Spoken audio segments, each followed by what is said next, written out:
To be a Caps. No, to be. All right. We are live. What's up, Dinger Nation? This is the first ever live Dingers and Dashers podcast. Looks like we got 9 viewers here. Looks like Ian List 7922 is already in the chat. Pretty hype. Welcome to Dingers and Dashers. My name is Josh alongside my co-host Adam. It's a great day to be talking all things Dingers and Dashers, baseball and hockey. Let's get right into it.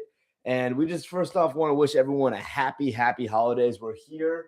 We have our hot chocolate in the retro Dingers and Dashers mugs. It's gotten a little cold, but it's good. It's good hot chocolate. We're so happy to be here. We got our hockey holiday shirts on. We're going to get right into what's going on with the Caps. Adam, it's bad. It's really bad right now, what's going on with the Caps.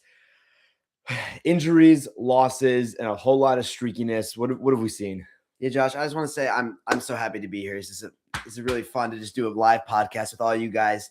Hit us up in the comments. I mean, we really want to hear all your questions, everything you guys got. But with the Caps right now, I want to see them get something going before New Year's. I mean, it's happy holidays, but Caps fans aren't happy right now. Yeah, it's been rough. It's tough to also gauge where this team's at because they lose 7 games in a row, and then they go 9-1-1, and then they're in a 6-game losing skid. So it's gotten so unpredictable to the point where each night, what version of this team is going to come out there and play? And I don't even think the players themselves know it because they say after the games, oh, we need to do this. You know, we just need to get more pucks in the front of the net. We need to crash the net. Then why aren't they doing it is my question. If they know what the problem is, they know that the lines aren't working. They know, why isn't there a change that's being made? Yeah, it's got to just be with the energy day in, day out. I mean, I feel like you go into a game, their first game against the Red Wings was just awful.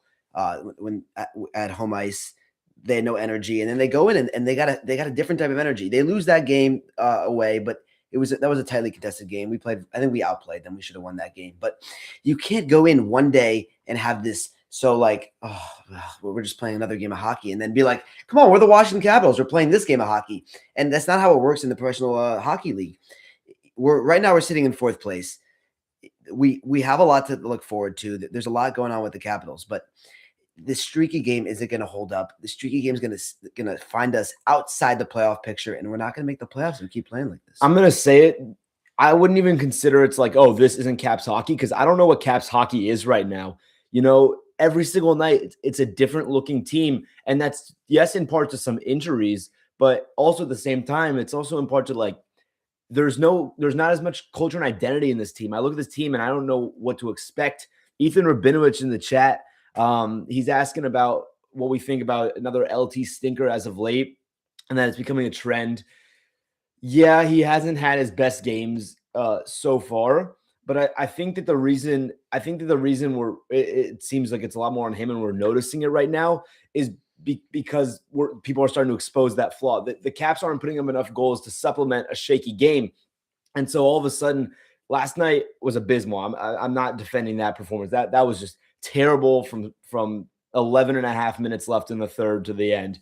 But in general, I think that we need to remember that he's human and that players have bad games. And yeah, it's a little bit of a concerning trend, but he's such a mentally strong player, and we see how much talent he has. And he even made some huge saves last night to the point where I'm not worried about him as a player. It just sucks what's happening right now. And then Clickbait 549, I think he definitely deserves a Canada roster spot because he's had a couple bad games as of late. But if we're going to hold him to a standard that he has to play perfectly every night, then nobody's going to make the Olympic squads, you know? So I think he's still deserving that spot, but I would like to see an end to this kind of stinker that he's been on recently. Yeah, so for sure the Tendies have been struggling. I mean, the other teams are putting up way too many goals on us the past couple of games. LT for sure is not been on his game, and it's a shame because right now they're really deciding on who we're going to give the roster spot to, who we're going to give the goalie spots to for Team Canada, and he's not making his claim strong right now, and it's something that I think the reason for I think maybe an uptick in goals is just you can't withstand so many breakaways that the Capitals give up, so many odd man rushes. The Capitals early in the season really didn't give up that many because we were playing a tighter game. We weren't scoring that many goals. when we were on our hot streak, we were scoring a ton of goals, but we were letting out a lot of on-man rushes. LT and Charlie were playing out of their minds. Josh, I don't want to say that they're playing terrible right now, because before that they were playing out of their minds.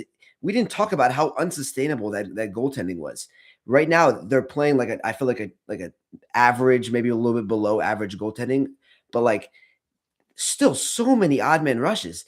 And I think Team Canada, it's really a shame, because right now he's got to fight. He's got to fight for it, because I think he had it. If you asked me 2 weeks ago, he's got it locked. Right now, I think he's really got to fight. Next couple games before New Year's, he's really got to get some good games in. I want to see the Capitals go out firing, but yeah, it's really a shame. Yeah, I'm not sure he needs to exactly fight for it. I think still, if you don't look at the last week, I think he's a shoo-in. So I don't think just like a couple bad weeks or a couple bad games is indicative of like he's not a good player, but it's going to be telling how he bounces back.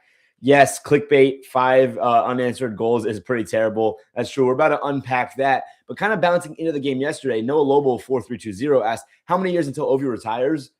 At this rate, do we get to the end of the season before Ovi even announces it? But what I will say, yeah, 6 years ago, actually, just on that question, Noah, 6 years ago, I just posted a little edit. Go check that out on YouTube. But Ovi had an interview 6 years ago saying, people ask him, this woman asked him if he breaks the record, what will he do? He says, probably retire. Like, if I break the record, I'm done. And liar, Ovi, he's not done.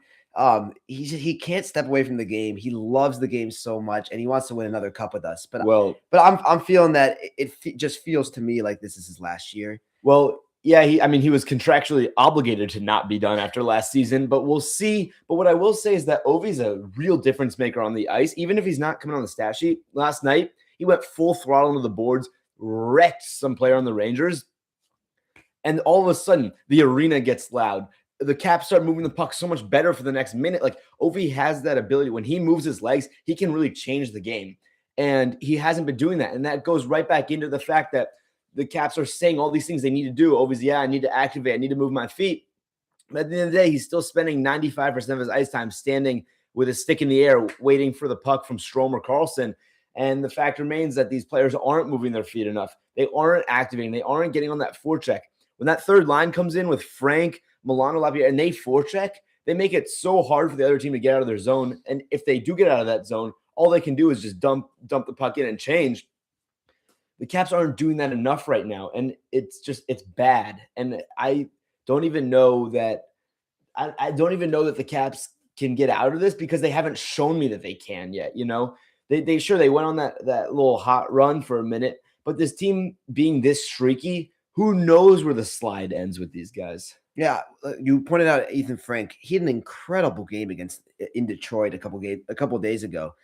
He had both of our goals in a 3-2 overtime loss. He was incredible. I mean, he had that one goal where I think he was like the fastest player this year or something. Like his skating time was like super fast. Ethan Frank he went goal line to goal line. It was incredible, and he brings so much energy every single time you see they dump it. He's forechecking. He always wins the puck. He's always doing something. And I think I don't understand why we didn't use him more last year. And I think Carbs is really noticing it, and he's really increased his ice time, playing him on the power play. I know Ryan Leonard's back, so he'll probably be back on the power play. But no, Ethan Frank's gaining a lot of ice time, and someone who people are suggesting that should see a tick in less ice time is Alex Ovechkin, which I'm not going to disagree with. I think he's starting to see a little bit of a downtick in his ice time, but Ovi still has so much to give, guys.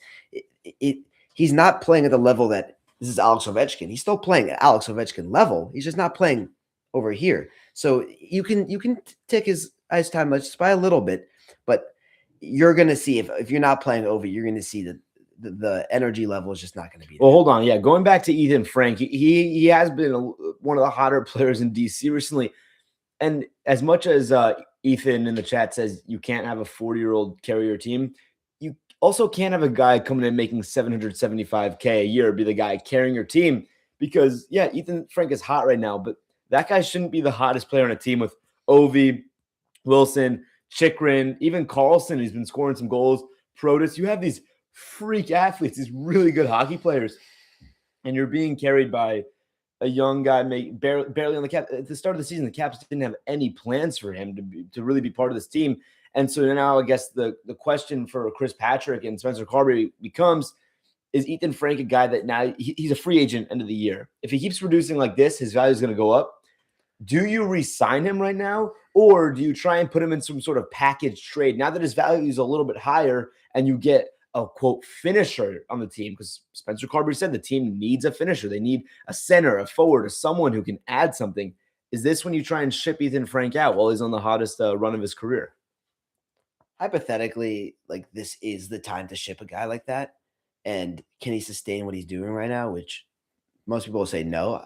I'm going to say keep him. I love Ethan Frank. It's just a rare talent to have somebody who can skate as fast as Ethan Frank. He's fastest player in the NHL. He's the fastest player to ever skate. And you're just going to ship away a talent like that? I think there's so much you can do with him. There's so much, like he's such a nasty talent. Like you don't see someone who can do something like this. I say use that to your advantage. Maybe not use him in every single scenario, but there's definitely things you can do with that. And if you're going to trade him away, you're going to get somebody who fits a different talent like that, and you're not going to have the fast skater that you have with Ethan Frank. And I think with all the old guys, you need fast talent. Let's go right into the chat. Ian Liss asking, what do I do if I don't like hockey because I can't see the puck? You need to watch more games. It's tough to see the puck sometimes, but not really. Well, it can be. You know, you've been watching hockey for so long, but when I first got into it, it was a little tough to see the puck. You got to watch the players and where they're looking and where they're going. But also, if you just watch a little bit, the same could be said for some just you can see the ball in pretty much every other sport. But, you know, you just got to watch a little bit more. And if you're not open to watching, I know you watch the podcast. And so we can take care of all your puck needs.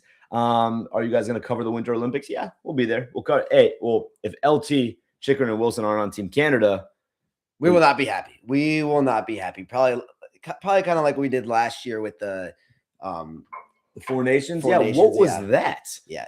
Top team in the league has no players in there. Yet the Canucks are sending players in the Four Nations. That's it's ridiculous, and I think nobody deserves it more than Tom fucking Wilson.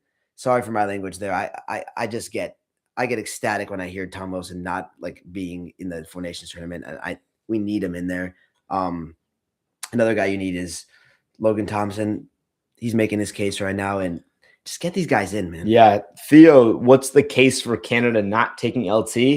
I don't think there is. And unless you don't want to win the Olympics, like he's the best goalie in the league right now. Yes, we are family friendly. Adam, it's just bad going live with that too. But there is no case for Team Canada to not take Logan Thompson. He's the best goaltender in the league. I don't care that Jordan Binnington did what he did for you last year in the Four Nations. He's not good this year. Logan Thompson is good. So it's just, I think to me, it's just. I see a comment that makes me upset. I'm sorry, Tom Wilson should not be on Team Canada. What reason should Tom Wilson not be on Team Canada? You need somebody who's physical. You need somebody who's going to be the enforcer. You're going to put some small guy who's going to skate around and maybe score a goal here. Tom Wilson can score more goals than probably any of these small skater guys. Well, put Tom Wilson on Team Canada. It doesn't make any sense. Why not? I'm curious to what Ethan's getting at. Ethan, if you want to throw into the chat why Tom Wilson isn't deserving. One guy who I feel like isn't getting talked about enough is Chychrun, though. But, you know, we'll see what happens. At the end of the day, we don't have that much influence. He's a goat that does nothing. Oh, he's a goon that does nothing but punch people and take penalties. He's been that's just not true. It's not true. He's spoken like a true Anaheim Ducks fan over there. He's been leading the team in goals this season. So, in my opinion, he's pretty good. But if you actually watch his play, he's one of those guys who can dictate the pace of a game and dictate the structure of a game. Similar to Ryan Leonard, almost what he's able to do. Wilson's just a bona fide superstar who can do that. So, yeah, I mean, we'll see what happens at the end of the day, but I think he's incredibly deserving. Why don't we address Noah's comment about what USA needs to do to beat Team Canada? Yeah, USA, I mean, they're really tight, and I think the US needs to be the more physical team because they have guys like the Tkachuk brothers, and use that to your advantage. Get in the heads of Team Canada and just fire. I mean, I don't think Canada's better than USA per se. maybe they got some of these young guys. They got Celebrini, who I think will definitely be on the roster, and he's really, really good. But use your big enforcers to your advantage. I think that's why Team Canada needs Tom Wilson so much. Like, who's going to go up against Brady Tkachuk in a fight? Like, Tom Wilson can. But that's not all Tom Wilson does. I just want to exactly. That's the point. Like, we played the Rangers last night. We played Rempe. Rempe could also go up against the Tkachuk brothers in a fight. That's all he does. But the difference is that Wilson could also put 2 goals and an assist on the board for you. Well, Gordie Howe hat trick. Rempe can get you killing penalties for the rest of the game. Yeah. And yes, Wilson does take more penalties, but at the end of the day, like, guys who are aggressive like that, like, you're gonna take more penalties. It's just a byproduct of his game. But I don't think it's as reckless as it's been earlier on in his career. Which is why it's the perfect time. Adam, I think it's you time. got something for me? I think. Well, this is for the viewers. Okay. Adam and I have some holiday gifts to exchange in just a second. But these you might have seen on previous installments are teeny.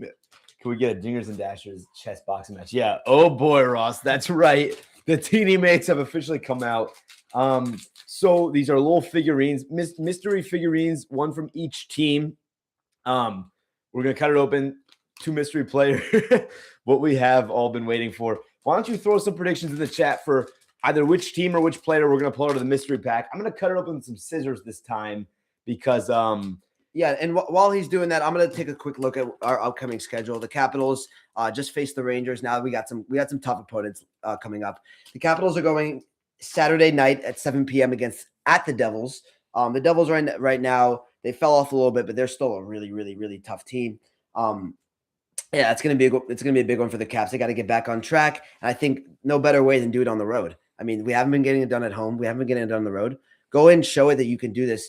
I think right now going on the road is the way you get the best energy because you're like, oh, we got to do this. Like, listen to these crowd. Like these guys hate us. Let's go out and beat these guys.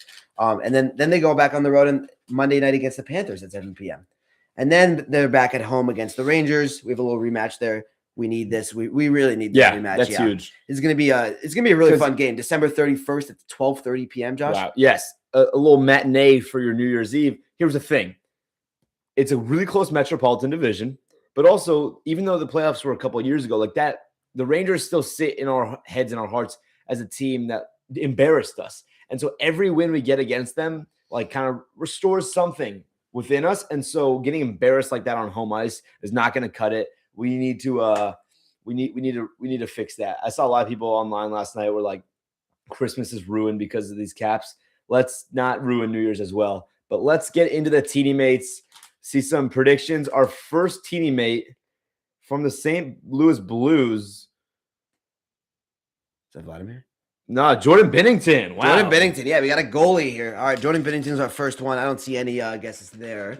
Nationals promo schedule breakdown. That man beast, it's coming. Lots of bobbleheads this season.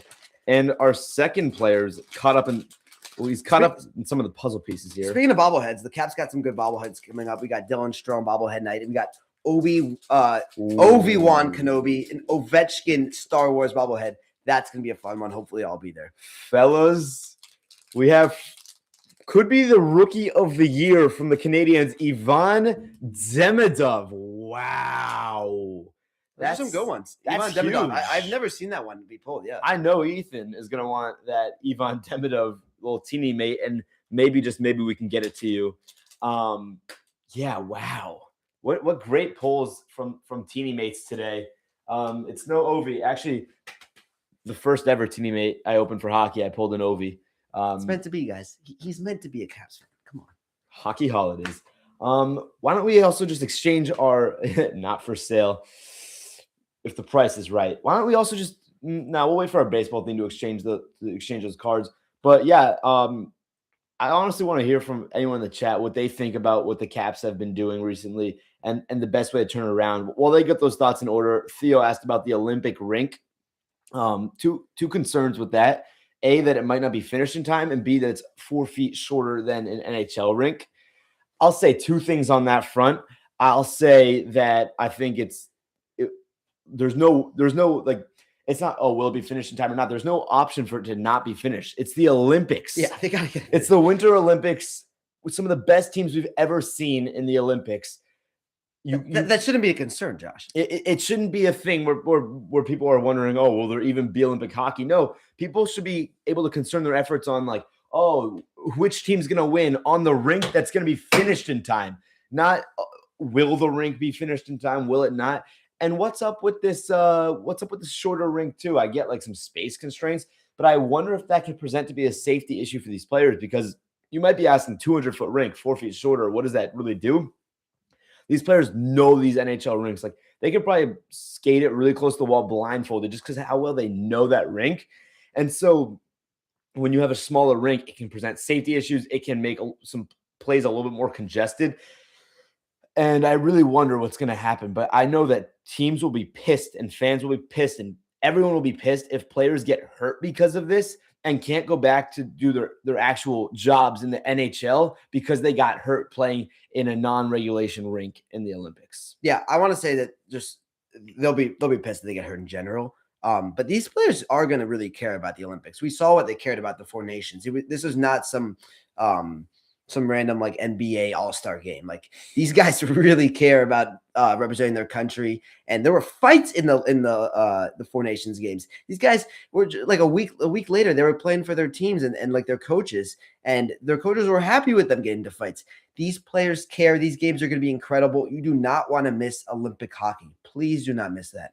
Yeah, Olympic hockey is going to be great. I'm more of a bobsled guy myself, but it's good.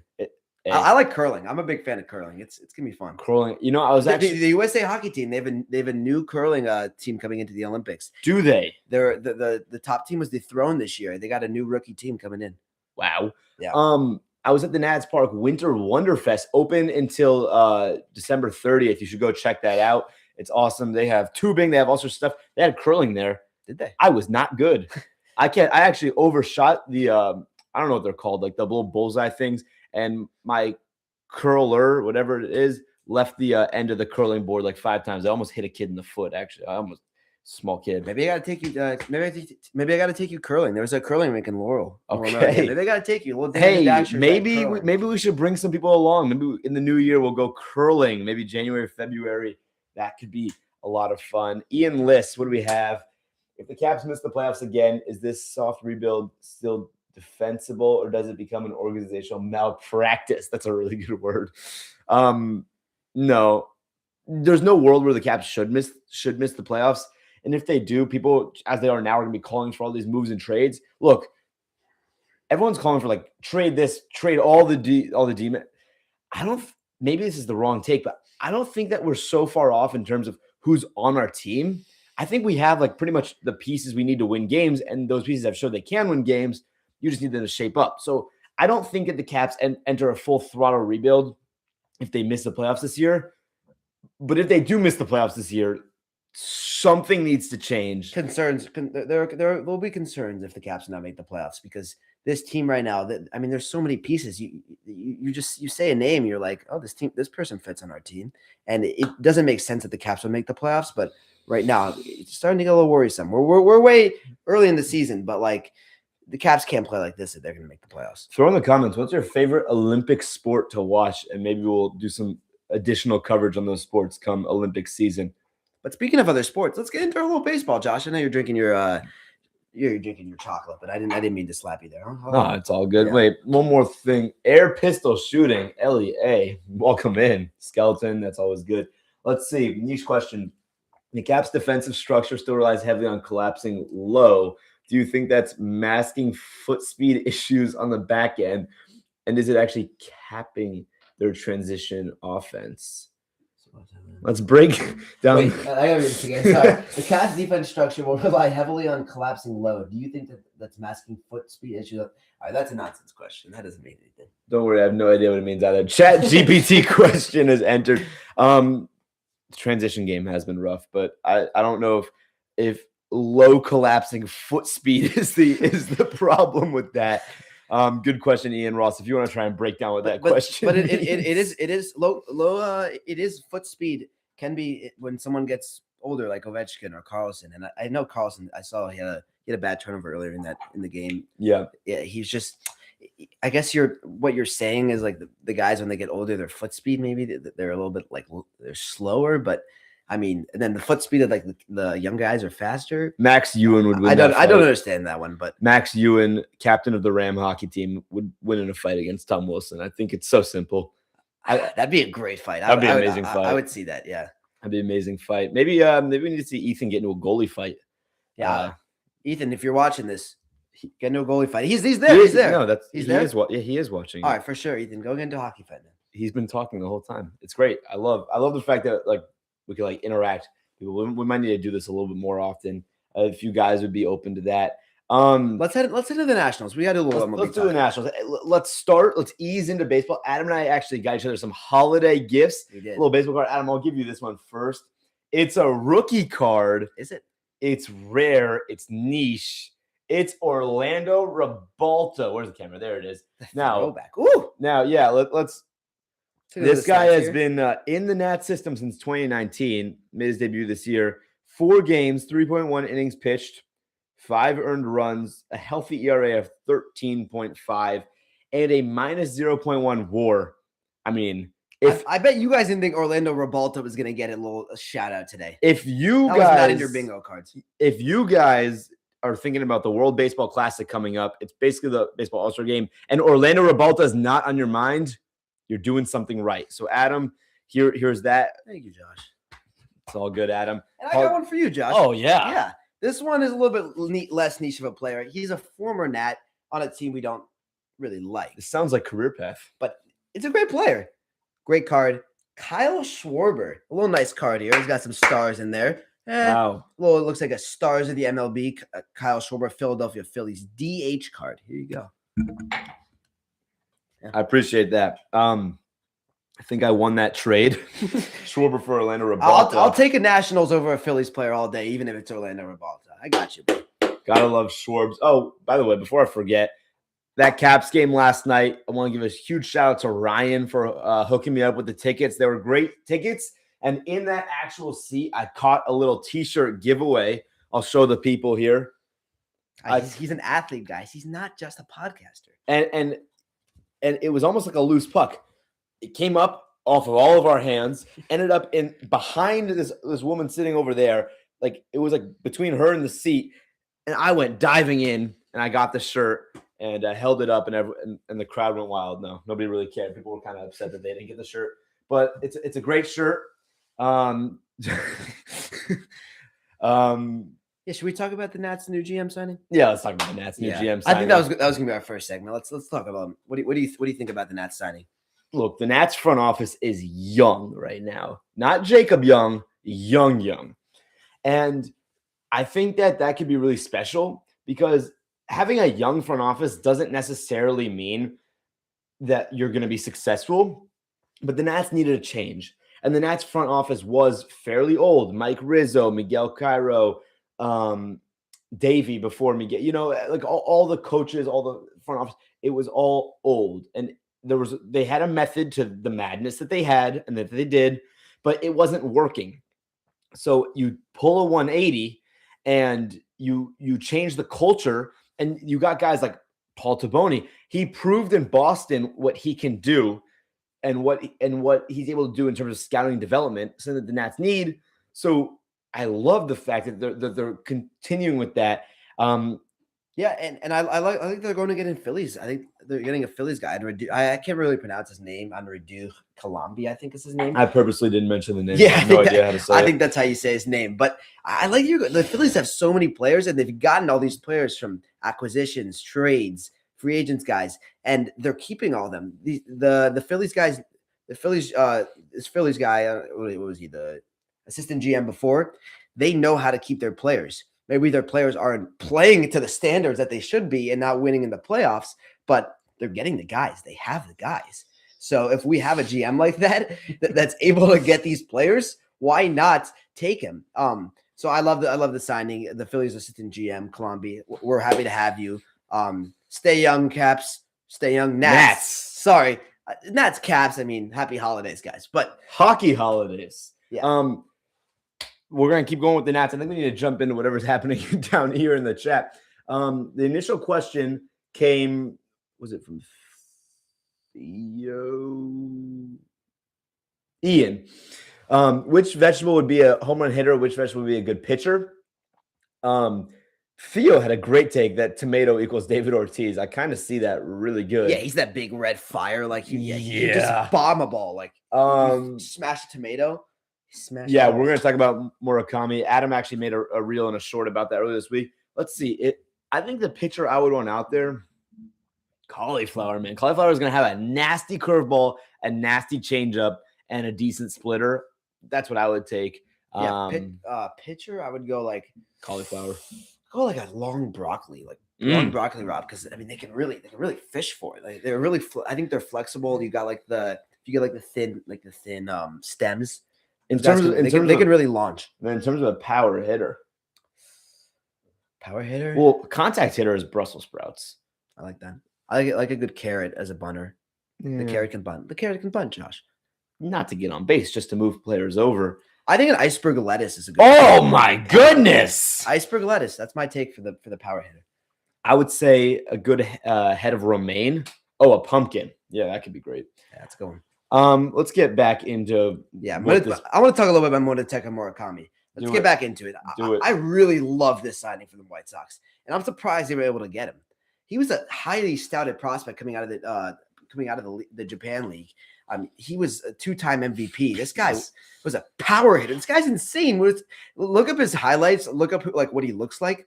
Murakami he's a beast. Yeah, the MLB put like a hype package video together for him, and my goodness, this guy is something. And the White Sox, they signed a pitcher yesterday. I'm completely blanking on it. Was it Sean Newcomb that they signed? Oh, they signed Noah. Who'd they sign yesterday? But the White Sox are starting to make some moves, and this isn't like, okay, they're ready for September and October, but they can become a really fun 60, 70, 75. I was pushing it, win ball club. Similar to like how, well, the Nats aren't like fun, but like, how the Nats have like little bright spots within them. It's like, oh, this guy like Nassim Nunez is like so fun to watch, stuff like that. I think that the White Sox are starting to build that, and you got Colson Montgomery, Arizona Foley, Glendale Desert Dog alum. He's so good. Like the White Sox are starting, and I'm not saying that they're coming out of the rebuild, but they're starting to put A's legend Sean Newcomb they signed, but they're starting to put pieces of their team together, and we'll see how far that can take them. No, but I think it was a really impressive signing. Like getting a guy like that over some of the teams, like the Red Sox. I know we're really interested in him. I bet you the Orioles are probably interested in him too. Yeah, but able to get him over these top contenders, these guys who have so much more money than the White Sox. Mm-hmm. It's really impressive, and they got him for like a solid price. I mean, they hope he turns out, because you never know with these guys. Like, it takes them some time. I know it took Roki Sasaki some time, but he turned out to be a great closer, and I think he's going to be a great closer in the league for years to come. I think he was great. I don't think he's proven yet, but he looks pretty good. Sorry, there's chocolate chips in the bottom of the mug that I'm trying to get. Yeah, he's got a sweet tooth. We all do. We all got our sweet tooth there. But yeah, there's a lot to look forward to. I think there's a couple other big signings. Jeff McNeil. We didn't put a short about that because honestly, we don't think it's that big of news. But I thought it was huge. I started texting Adam like, "Oh my god!" And I was like, "It's just Jeff McNeil, dude. Just Jeff McNeil. It's just the New York Mets agreeing to never win a game for the rest of the time." Well, that's kind of fun, actually. Yeah, getting rid of Jeff McNeil. You got any other players you want to talk about, Josh? Ryan O'Hearn. Yeah, that's one. Okay. You want to talk about Ryan O'Hearn a little bit? I just want to say his name. It's a fun name. We also got anybody else that we. No, any players that have been on your guys' mind? We can talk about Alex Bregman. We can talk about any of these guys. We talked about them on the last show, but I don't think there's any like specific news that came out about the four big free agents. But yeah, speaking of big free agents, this guy was a free agent once before. Let's head into our segment Career Path, where Josh is going to guess the player when I tell him his career. All right, let's get right into it. All right, Josh, this player was a pitcher. All right, he started his career from, in 2008 to 2011 with the Oakland Athletics, then signed with the Nationals in 2012 and was on the team since until 2018. Okay, then he was in 2018. He was traded during the deadline to the Milwaukee Brewers and stayed with them through 2019. Okay, 2020 in his last season, he signs with the White Sox for one season. Yeah. Okay, this guy's a 2-time All-Star. Yep. You got it, Josh? Yep. Lefty. Do you have it? Gio Gonzalez. Yeah, he's got it. I mean, Yeah. 2012 to 2018, flipped at the deadline. If you don't know that's Gio Gonzalez, where have you been? Yep, Gio, chat's got it. Yeah. I said it first. All right, get over yourself. We've had some tough career path ones in the past. I went a little bit easier, I would say, for you guys on a live episode, but it's still a tough one. If you got Gio Gonzalez, you should be proud of yourself. Want to hear a fun fact? Yeah, let's hear it. Deadass, this is true. BCC baseball, we've all played it when we were younger.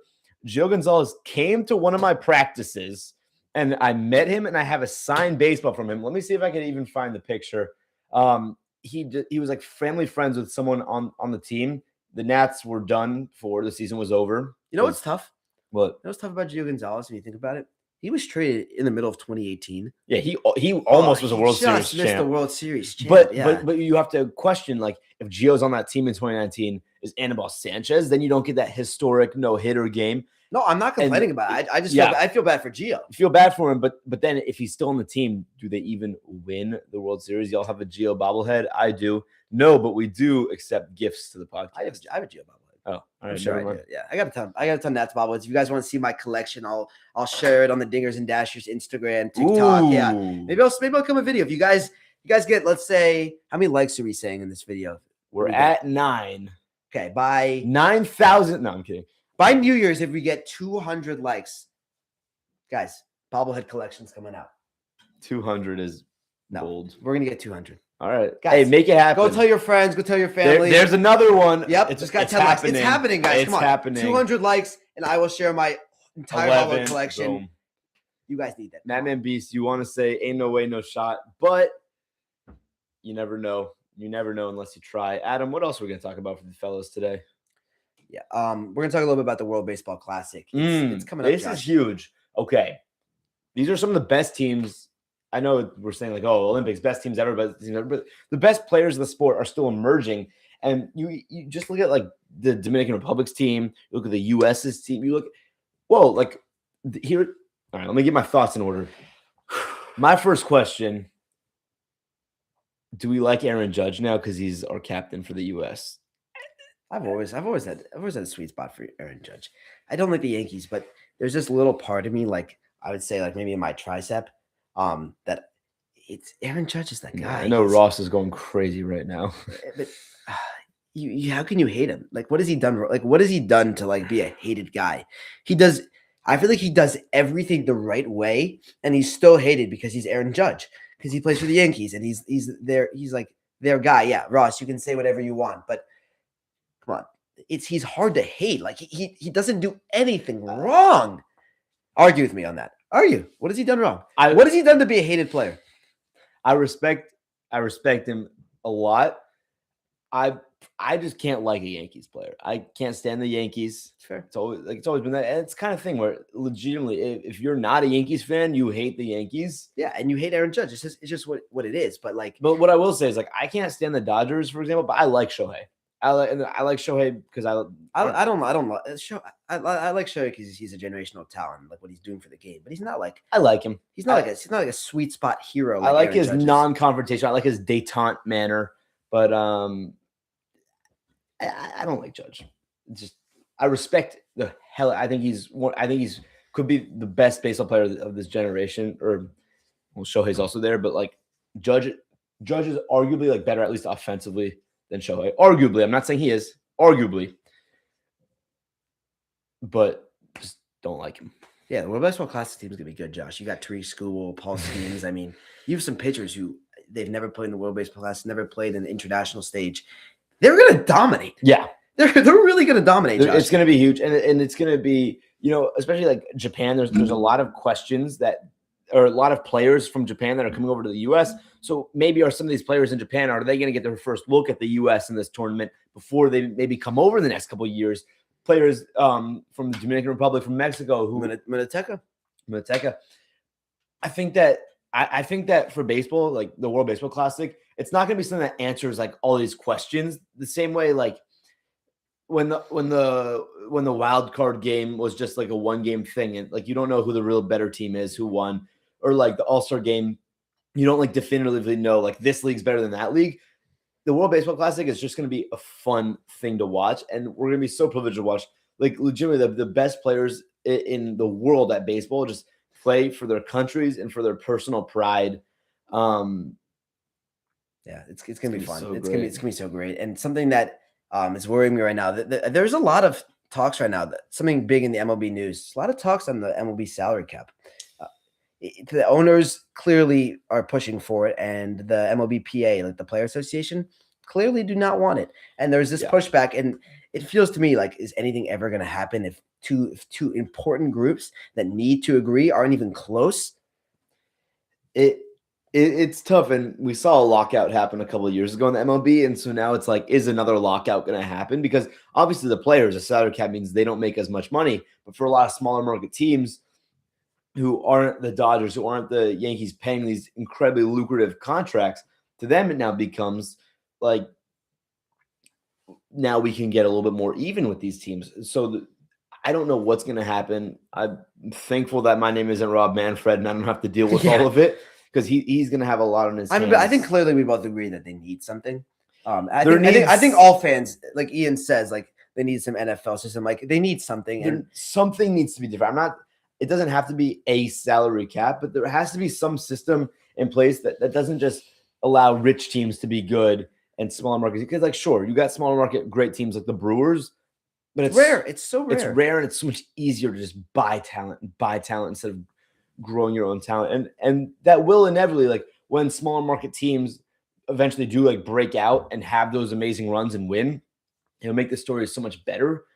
But there also needs to be some sort of system in place. But yeah, the NFL, that like you don't like say this is a small market team, even though they are a small market team, because they can win just as much as any other team because there's a salary cap. And I think getting rid of that, like, why make the LA Dodgers so much better than every other team when you can make them even? You can make not make them like even teams, but make their chances even.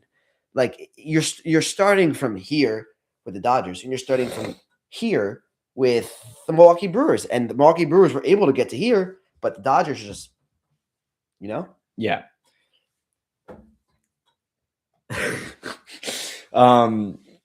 That's kind of the end of our scripted content. Is there anything else that we haven't covered or that you would want to be said? It could be about the Caps, it could be about the Nats, it could be about the hockey, the Olympics, the MLB, anything at all that's on your guys' mind. We already covered all the vegetables. Josh, can I just say, yeah, as we enter into the new year, I'm really grateful for this podcast. I'm grateful for you, Dinger. Dasher, I'm grateful for you as well. I'm grateful for all you guys, fans. Thank you so much for being with us. Yeah, and this is the penultimate episode of the year 2025. We're gonna still have one more. It's gonna come out next Wednesday, New Year's Eve, as we bring in the new year. We need more live content. Alexander Bushman, yes, it's our goal to get it to you. Go live again. We'd love to do it. Potentially even next week. We can get into another live episode. It gets a little tougher as school starts back up, but I think a lot more live episodes are in the future. And you guys, you fans, are the real ones who stuck around for our first ever one. Thank you. Thank you so much. We got Ethan, Ross, Matt Man, we got Alex, we got Theo was in here. Ian, of course, is all over these episodes. Those are the people we've seen. Danny Levine, what's up? Hey, thank you for sticking it. It is the tail end of our live episode here, but thank you so much for coming in and being part of the community. And really, Adam and I, we're talking about what makes Dingers and Dashers and why we started this podcast and why we love to do it every week. And we're not McNugget Minute. Yeah, it is the McNugget Minute of the podcast here. Good call, Noah. Great shout from Noah. But it really is just about building and fostering community. If you go check out our website, we have a little bit of a longer bio on why we do this. But it's not our jobs to analyze these teams. It's our passion. It's what we love to do. And although, we're just getting started here, we love to build a community. And we're so thankful for you guys really coming in, each and every one of you, and making our dreams of building this community a reality. We're on Instagram, TikTok, Twitter, or X. Sorry, we're on Discord now. We're 2 members in, but hey, we're starting small and we're growing. And once we inevitably take off, because with your guys' help, it's going to happen. You guys are going to be the day ones who are here. So we thank you so much for that. I've been Josh. That's Adam. This was the first ever Dingers and Dashers live episode, and we'll see you later.